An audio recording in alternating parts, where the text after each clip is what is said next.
বাংলাদেশ তারা বিশ্বাস করে নেতা পরিবর্তনের মাধ্যমে কোনো শান্তি আসতে পারে না, নীতির পরিবর্তনের মাধ্যমেই দেশে শান্তি আসতে পারে।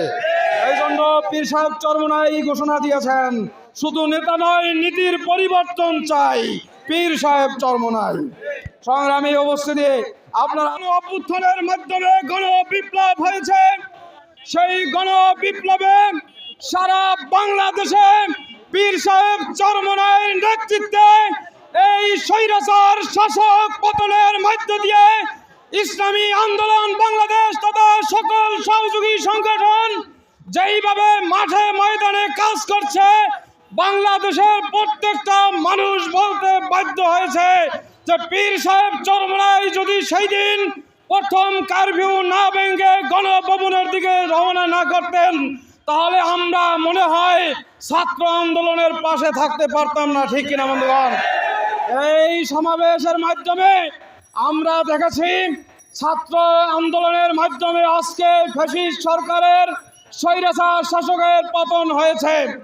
আমরা এই সমাবেশ থেকে দাবি করব, ছাত্র আন্দোলনের যেই সমস্ত পুলিশ প্রশাসন থেকে শুরু করে সন্ত্রাসীদের হামলায় যেই সকল ভাই আমাদের শহীদ হয়েছে, তাদেরকে খুব দ্রুত চিহ্নিত করে বিচারের আওতায় আনতে হবে।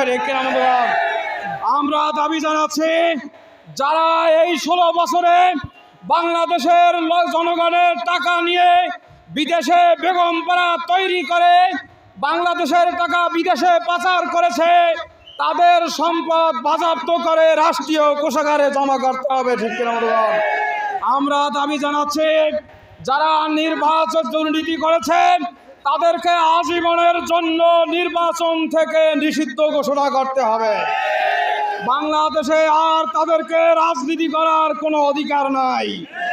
ইসলামী আন্দোলন বাংলাদেশ মনে করে, যারা দুর্নীতিতে 5 বার চ্যাম্পিয়ন করেছে, যারা পিছনে ক্ষমতায় ছিল, আমরা একে একে সবাইকে দেখেছি। এই বাংলাদেশে যারাই ক্ষমতায় এসছে, জনগণের মাথার উপরে নুন ধুয়ে বড়ই খেয়ে তারা সম্পদের পাহাড় করেছে এবং বিদেশে বেগমপাড়া তৈরি করছে। যারা ইতিপূর্বে দুর্নীতিতে চ্যাম্পিয়ন করেছে, তাদেরকেও বাংলার তাওহীদি জনতা বেঁচে থাকতে তাদেরকে ক্ষমতায় যেতে দেওয়া হবে না, হবে না, হবে না, ইনশাআল্লাহ। সংগ্রামী উপস্থিতি, ইসলামী আন্দোলন বাংলাদেশ এর মহতারাম আমির ঘোষণা করেছে, বাংলাদেশে যেই কয়টি পদ্ধতিতে নির্বাচন হয়েছে, সব কয়টা পদ্ধতির অবলম্বনের মাধ্যমে দুর্নীতিতে সর্বোচ্চ পর্যায়ে নির্বাচনকে প্রশ্নবিদ্ধ করেছে। পীর সাহেব ঘোষণা করেছেন, পিআর পদ্ধতিতে বাংলাদেশে নির্বাচন হবে। কোনো তত্ত্বাবধায়ক সরকার, কোনো দলীয় সরকার, কোনো ব্যক্তির অধীনে কোনো সুষ্ঠু নির্বাচন হতে পারে না। আমরা দাবি জানাচ্ছি, পিআর পদ্ধতির মাধ্যমে সকল রাজনৈতিক দলের অংশগ্রহণের মাধ্যমে আমাদের এই নির্বাচন অনুষ্ঠিত হতে হবে, ঠিক কিনা বন্ধুগণ? যারা এতদিন নির্বাচনে প্রশ্নবিদ্ধ করেছে, যারা ভুয়া নির্বাচনে প্রিসাইডিং অফিসার এবং বিভিন্ন অফিসারের বিভিন্ন প্রশাসনের দায়িত্ব ছিল, এই ভুয়া নির্বাচনে যারা বৈধতা দিয়েছে, তাদেরকেও সর্বোচ্চ শাস্তির আওতায় আনতে হবে। আমরা দাবি জানাচ্ছি, আজকে ইসলামী আন্দোলন বাংলাদেশ আমরা দলে দলে এই পাথরঘাটায় হিন্দু ভাইরা দলে দলে যোগদান করছে।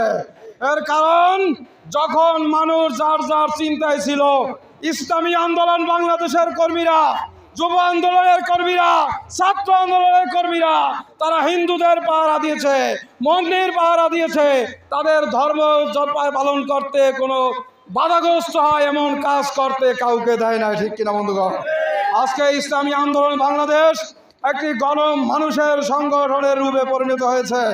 ইসলামী আন্দোলন বাংলাদেশ তারা বিশ্বাস করে, নেতা পরিবর্তনের মাধ্যমে কোনো শান্তি আসতে পারে না, নীতির পরিবর্তনের মাধ্যমেই দেশে শান্তি আসতে পারে। এই জন্য পীর সাহেব চরমোনাই ঘোষণা দিয়েছেন, শুধু নেতা নয়, নীতির পরিবর্তন চাই, পীর সাহেব চরমোনাই। সংগ্রামী উপস্থিতি, আপনারা দেখেছেন ইসলামী আন্দোলন বাংলাদেশ কেন করবেন? ইসলামী আন্দোলনের বাংলাদেশের একটা ওয়ার্ড পর্যায়ে নেতা থেকে শুরু করে উপজেলা জেলা কেন্দ্র পর্যন্ত একটা চাঁদাবাজির মামলা নাই, একটা টিয়ার কাবিখা মারিয়া দেওয়ার কোনো সম্ভাবনা নাই। আজকের আমরা কি দেখেছি? কোনো দুর্নীতিবাজ নাই, কোনো চাঁদাবাজ নাই, কোনো লুটকারী নাই, জুলুমকারী নাই, নির্যাতনকারী নাই। আজকে তৃণমূল থেকে কেন্দ্র পর্যন্ত আমাদের সকল নেতারা এভাবে মাঠে ময়দানে সবসময় বিচরণ করে আসছে। আপনাদেরকে সকলকে ধন্যবাদ জানাচ্ছি। পাশাপাশি আজকের এই সমাবেশ, আজকে এই রৌদ্রের ভিতরেও যে সফল করেছেন আয়োজক কমিটি সহ সকল কমিটিকে ধন্যবাদ জানিয়ে আগামী দিনে মাঠে ময়দানে আপনাদের সাথে দেখা হবে, কথা হবে স্লোগানে। আমা তৌফিক ইল্লা বিল্লাহ। আসসালামু আলাইকুম ওয়া রাহমাতুল্লাহ।